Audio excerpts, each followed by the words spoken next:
kicked my butt, everybody. Give it up for Mary. Never wear a blue shirt if you're going to be doing exercise on television, is what I'm saying. And you were awesome, really. Thanks, Ann. I think you're so easily impressed. Almost. That's awesome. I think you almost did 10.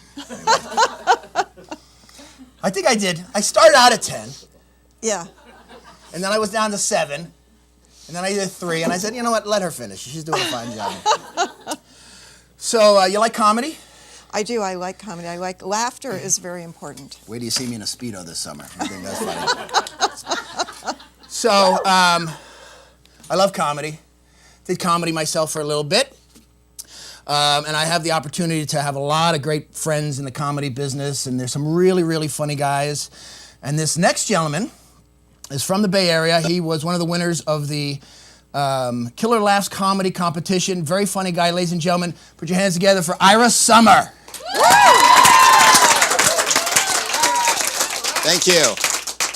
So this is my first time doing comedy on TV, but it's not my first time on television. In real life, I'm an actuary.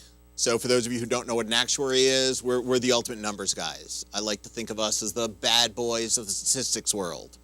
The people who put the deviant in standard deviation. Most people tend to think of us more like the vegans of the statistics world. Because we know what kills you, and we want to tell you in as condescending a tone as we possibly can. But so I was doing a meeting of a board of supervisors of another county, talking about their new medical plan, and one of the supervisors asked me a question. He goes, "Okay, I want you to tell everybody about the liability. Can you look into the camera and say $1 billion?" You would think with a body like this, they'd be interested in my mind. But that's not the way it really works. It's actually, I was in line at Trader Joe's the other day, and I'm chatting up the woman behind me, and she goes, "Has anybody ever told you that you look like Vin Diesel? Except older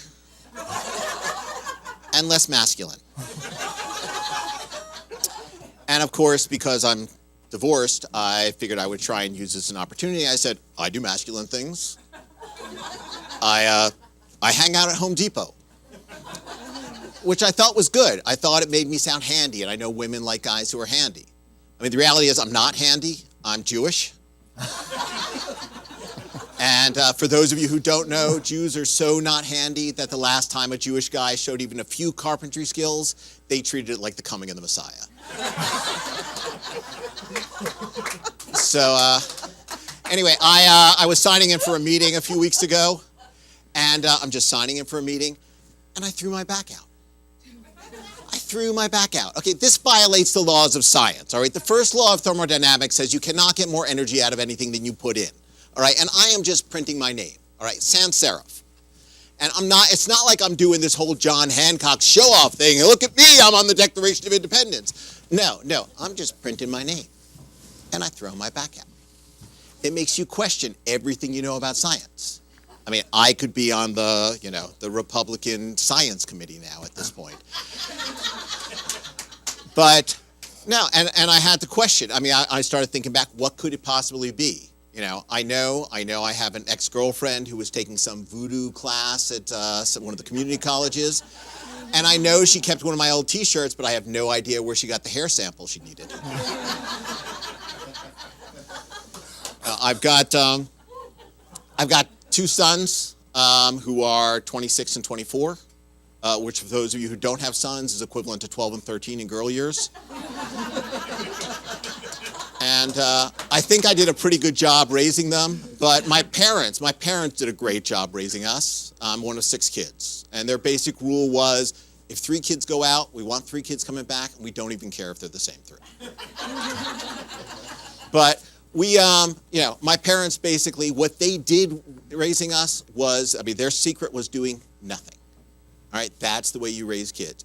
We had to entertain ourselves, all right? And we did it without internet or video games, which in 2015 is called child abuse. In fact, we didn't even have remote control in my family. Okay, if I wanted to change a channel, I have to take a cookie, toss it in front of the TV. Tell my brother Lou, hey Lou, is that a cookie in front of the TV? Can you change the channel? Yes, we physically did this by ourselves. Yeah, we had the 1970s Ultimate Game System, which is not Xbox, it's box. Yeah, yes, box, you can be TV, you can be a fort. You want to be a roller coaster? Great, stick box at the top of the stairs, stick Lou in the box, and push it down the stairs. It's okay, we practiced safe box, we actually gave him a pillow. So it's, I mean, the world's gone sort of crazy, and I don't understand things, basically, because I grew up before peanuts, gluten, and lactose started attacking small children. I mean, if you follow the news, about a year ago, an elementary school in upstate New York banned the use of balls in recess because kids were getting hurt. Kids were getting hurt in recess. This is ridiculous. First of all, 6-year-olds heal. All right? You could take a 6-year-old, chop his hand off before recess starts, and it will grow back before he's supposed to be in his seat. And getting hurt by the jocks at recess is how you learn you're supposed to be an artist or engineer. That's how the world works. How many times do you think Mark Zuckerberg got hit in the face with a football before he learned to program and write Facebook? How many times do you think Prince got beamed with a dodgeball before he wrote When Doves Cry? That's the way the world works. Okay, and again, I tend to be a little bit on the old school side. I still actually spell out words and punctuate my text messages. Yeah. So I might write my son a message that says something like, Theo, comma, want to go to the game, question mark, dad. Now, my son, being 26, would look at this as if I've just written, my dearest son, Theodore. As the weather gets colder, I find myself enchanted once again by the battles on the gridiron. Our local heroes are having a season for the ages, are being challenged by those rapscallions from up north. I've managed to procure tickets to this evening's contest. Would you care to join me to rally them on to victory? Shall I come by your abode in my horseless carriage at dusk? Eagerly awaiting your reply, sincerely, Father. On this, the 29th day of January, the year of our Lord, 2015. Anyway, thank you very much. Woo! Ira Summer!